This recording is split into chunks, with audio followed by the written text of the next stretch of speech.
হরে কৃষ্ণ।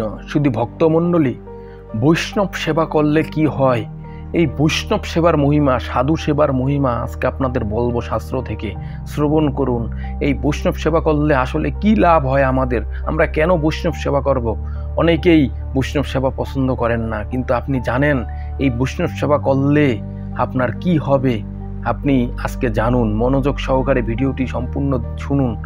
আপনি অবাক হয়ে যাবেন যে বৈষ্ণব সেবা করলে কি হয়।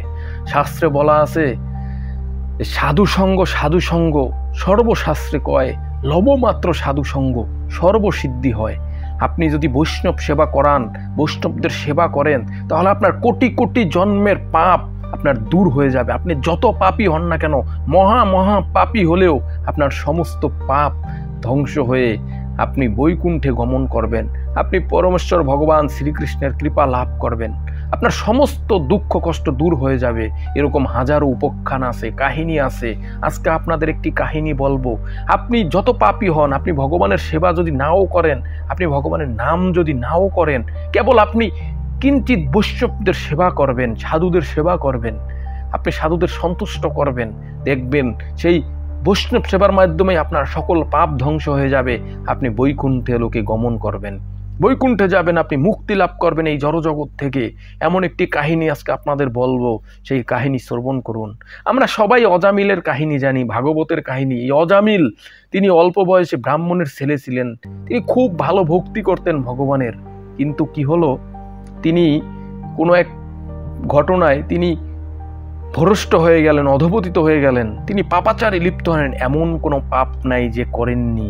বেশ্যাগমন, চুরি, ছিনতাই, ডাকাতি সব কিছু করতেন। পাপে হৃষ্টে পিষ্টে গিয়েছিল। তিনি এতটাই ধর্মের প্রতি অধঃপতিত হয়েছিলেন যে তিনি সাধু দেখলে পিটাতে যেতেন, তিনি সাধুদের মারধর করতেন।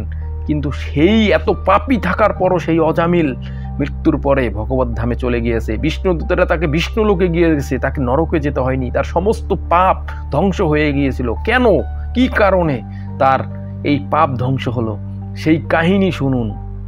অজামিল যখন অধর্মে লিপ্ত হয়ে ডাকাতি, চুরি, ছিনতাই করে তার জীবন নির্বাহ করছিল, সংসার পালন করছিল সেই বেশ্যার সাথে, তখন একদিন সে ডাকাতি করতে গিয়েছে কোনো এক গ্রামে।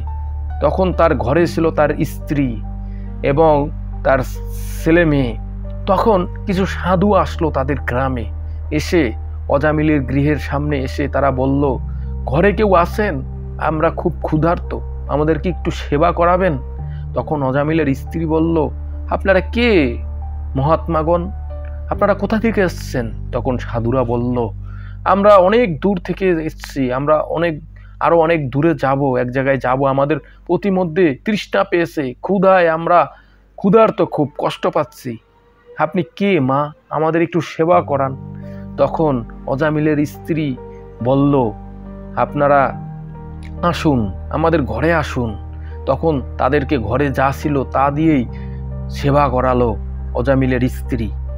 তখন সাধুরা খুব সন্তুষ্ট হলো।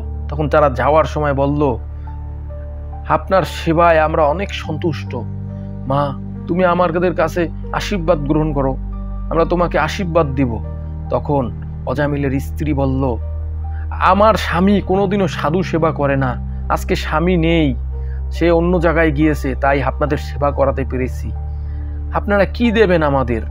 আমার এই ছোট একটা ছেলে হয়েছে, এর নামকরণ করিনি, আপনারা এর নামকরণ করে যান। তখন সাধুরা ওই ছেলের নামকরণ করলো নারায়ণ। এরপর তারা চলে গেল।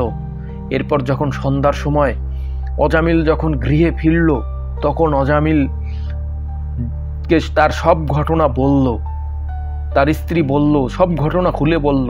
তখন তো বলল যে সাধুরা কি নাম রেখেছে আমার ছোট ছেলের? তখন তার স্ত্রী বলল, এর নাম রেখেছে নারায়ণ। তখন অজামিল চমকে উঠল, কি নারায়ণ? তখন অজামিলের এই নারায়ণ নামটি নেওয়ার সাথে সাথে তার পূর্ব স্মৃতি সব মনে পড়ে গেল, যে আমি এক সময় ভক্ত ছিলাম, আমি নারায়ণের খুব ভালো ভক্ত ছিলাম, আমি ভক্তি করতাম, কিন্তু কি থেকে কি হয়ে গেল, আজকে আমি একজন পাপী ব্যক্তি। কিন্তু এই নারায়ণের নামের প্রতি তিনি এতটা আসক্ত হয়ে গেলেন, এরপর থেকে তিনি সবসময় ছোট ছেলেকে ভালোবাসতেন, সবসময় নারায়ণ নারায়ণ বলতেন, তার ছেলেকে ডাকতেন। এমনকি মৃত্যুর সময় এর কিছুদিন পরে যখন তিনি মৃত্যুবরণ করলেন, তখনও তিনি এই তার ছোট ছেলের নাম ধরে ডাকতে শুরু করলেন, নারায়ণ নারায়ণ নারায়ণ। আর এই নারায়ণ নাম নিতে নিতেই তিনি মৃত্যুবরণ করলেন। এবং মৃত্যুর পরে তার সমস্ত পাপ ধূলিসাৎ হয়ে গেল, মুক্ত হয়ে গেল। কেন? কারণ ভগবান শ্রীকৃষ্ণ বলছেন, মৃত্যুর সময়ে যে আমার নাম নিয়ে দেহ ত্যাগ করবে, তিনি সাথে সাথে সমস্ত পাপ থেকে মুক্ত হয়ে আমার ধামে চলে আসবে। তো শুধু ভক্তবৃন্দ, এই অজামিল এই নারায়ণ নাম কেন নিলেন? কারণ এই নারায়ণ তখন যদি সাধুদের তার স্ত্রীর সেবা না করাতো, তাহলে কিন্তু তার ছোট ছেলের নাম এই নারায়ণ রাখা হতো না। তো দেখুন, তার স্ত্রী একটু সাধু সেবা করেছিল, বৈষ্ণব সেবা করেছিল, যার ফলে কতটা কৃপা পেল। তো এরকমই হাজারো কাহিনী আছে বৈষ্ণব সেবার। আমরা যদি বৈষ্ণব সেবা করি, আমরা যদি সাধু সেবা করি, তাহলে আমরা সমস্ত পাপ থেকে মুক্ত হয়ে আমরা ভগবত ধামে ফিরে যাব, ভগবান আমাদেরকে গ্রহণ করবেন। তো অবশ্যই আমাদেরকে ভক্ত সেবা করতে হবে, সাধু সেবা করতে হবে। হরে কৃষ্ণ।